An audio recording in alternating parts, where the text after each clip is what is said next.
Een grote strop voor de Schouwburg in Drachten, de Lawaai. De ondernemer die de Lawaai verbouwt, het nevens de Schouwburg-directeur grote flaters maken. Het bouwbedrijf is daarom per direct aan de kant zetten. De gevolgen binnen grut. De Lawaai is letterlijk leer en vaststellings moeten skrast worden. In Drachten is verslagjouwer Auke Zeldenrust. Auke, dit is een flinke invaller voor de Lawaai.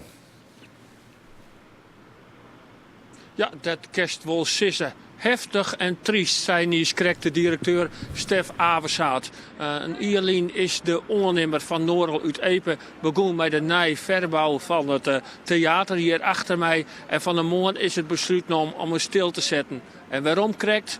Er binnen flaters maken, zei de directeur. Er is net goed jongen de akoestiek. Als je in de ene cel binnen, kun je precies leren wat er in de andere cel gebeurt. Dat mij net. En boven dat, de brandveiligheid wie net garandeert. Dus houden we ermee op. En dat wie een triest besluit. Hij zei het van de morgen, sa. Zeer slecht nieuws voor de Lawaai en ook voor de cultuur in Friesland. Want we hebben een mooi programma. We hebben natuurlijk Leeuwarden 2018 op de rol staan. Ook de Lawaai is daarmee bezig. Ja, dit is slecht nieuws. Dit is verdrietig nieuws. Maar nogmaals, nu weer vooruitkijken en de schouders eronder. En hopelijk vinden we snel een nieuwe aannemer. Wat vindt de gemeente Smelengen hiervan? Ja, wat denkt u zelf? Verschrikkelijk teleurgesteld dat dit gebeurt. Echt diep teleurgesteld. Ja, Auke in Drachten. Wat zijn de gevolgen eigenlijk voor de vaststellings van de Lawaai? Ja, de mensen die een kaartje kochten, die zijn natuurlijk echt teleurgesteld. De komende 3 maanden wordt er geen enkele voorstelling garandeerd. De kerst ervan uitgaan dat tot 1 januari van het volgende jaar de voorstellings net terugkeren. Daar hebben we het over ongeveer 100 vaststellingen. En dan hebben we het over het NNO, het Noord-Nederlands Orkest is dat, het Shai Coltrane. Maar ook bekende cabaretiers als Freek de Jonge, Jochem Meijer, die kennen net terug in. En de meesten die kaartjes kochten, die krijgen alle keer persoonlijk bericht van ja, het gaat net terug. Je kan hem heel waarom krijgen of ziek je naar een alternatief. Ja, want wordt er voor die vaststellings uitwiekt naar orentheaters? Wat is het idee?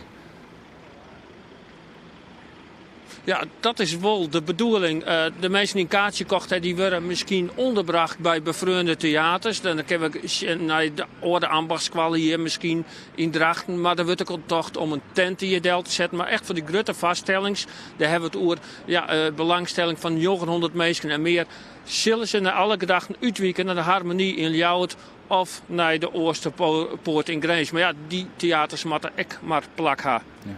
Dit heeft goede financiële gevolgen. Waar betelt dit? Ja, dat is nou nog even de vraag. Het is vastnijs, de besluit is van de morgennaam. Er komt een arbitrage, een soort van ruchter zullen naar Sjen. Die zal beslissen van ja, waar is nou de schuldige? De Lawaai-directeur zei van het leidt net aan huis, het leidt aan de ondernemer. Dus de skeer zullen wij verhelden op hem en dat zal naar alle gedachten in de miljoen rennen. Ja, en heeft de bouwer intussen al gereageerd?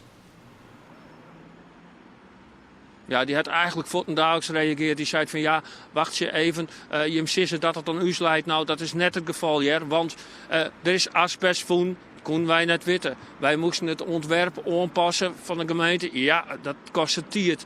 En wij binnen net tijdig geïnformeerd over bepaalde gegevens. Ja, en dus wordt het letter opleveren. En je moet er net een vlug werk leveren, want dan levert hij geen kwaliteit. Nou, dat zei het van Noorl uit Epe. Dus met oren worden, ja, die keert de bal weer om. Dus het laatste woord is je nog net hoe zijn. Oké, Auke Zeldenrust bij de Lawaai in Drachten. Dank u wel voor dit moment.